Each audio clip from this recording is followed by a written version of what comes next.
Good afternoon. This is Todd Colvin coming to you from the floor of the CME Group. We are talking rates. 10-year note yields keep climbing higher, making higher highs and higher lows as the market seems to have found a nice little place to rest till the next event.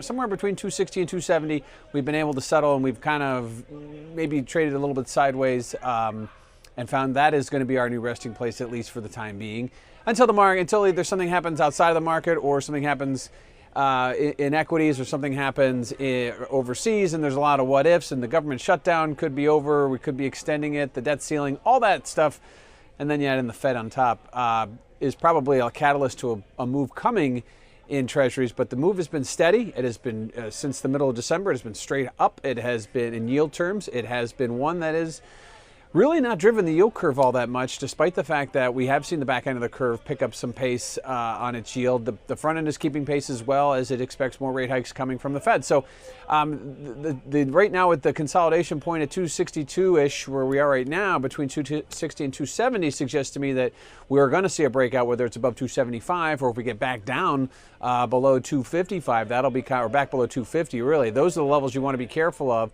But those don't seem like we're gonna strike those, at least not today. But those are on the radar. Market volatility, even though we are within the trend and staying in that trend, market volatility is starting to uptick. Something we did not see very much of in 2017 or 2016, for that, outside of the president's election and the Brexit. But I think that right now, volatility is starting to creep higher, not because there's a fear of breaking the trend. I think it's a fear of what happens if yields continue to go higher. What kind of pressure is that going to put on some other part of the market? And whether it's equities, where everybody's very happy as they continue to go higher, or is it somewhere else? Maybe if you look at dollar land, dollar's not doing very well these days, continues to suffer. And I think that the market volatility right now isn't so much uncertainty as to where the market's going, as to what are the effects of these higher yields that we're seeing. Is that going to be a broad-based, something that maybe slows the economy, something the Fed doesn't want for certain? And ahead, we have two central bank meetings to watch this week. We have the ECB, we have the Bank of Japan.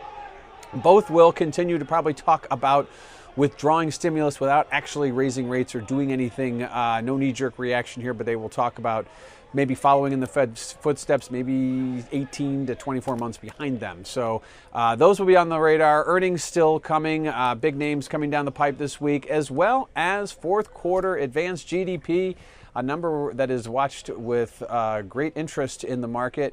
The last two reports we've had in second and third quarter of last year, we got 3% plus. The last time we had 3 quarters of 3% plus, you got to go back to 2004. So this would be something very rare to see, and we are expecting 3% GDP growth for the fourth quarter. To see 3 consecutive months of 3% or more growth, certainly something we haven't seen for the last 8 years or so. But if you got to go all the way back to 2004, it's 14 years ago last time we saw this. So it's been quite a while, and it would be refreshing to see growth coming back. Obviously, that helps the Fed.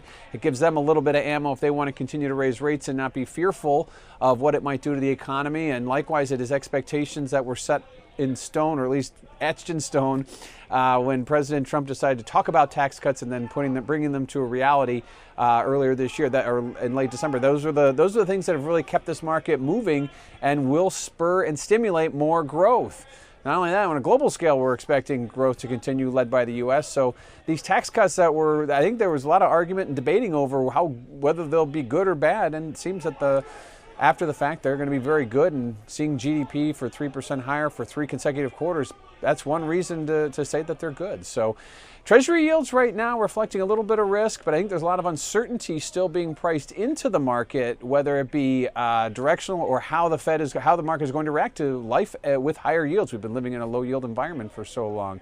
And so I would look for a consolidation period here with the key level, 275 10-year yield to the upside, 250 to the downside. We're kind of right in the middle right now, so we have to wait for some catalyst moment that probably will not come this week unless GDP is way off. This is Todd Colvin coming to you from the floor of the CME Group.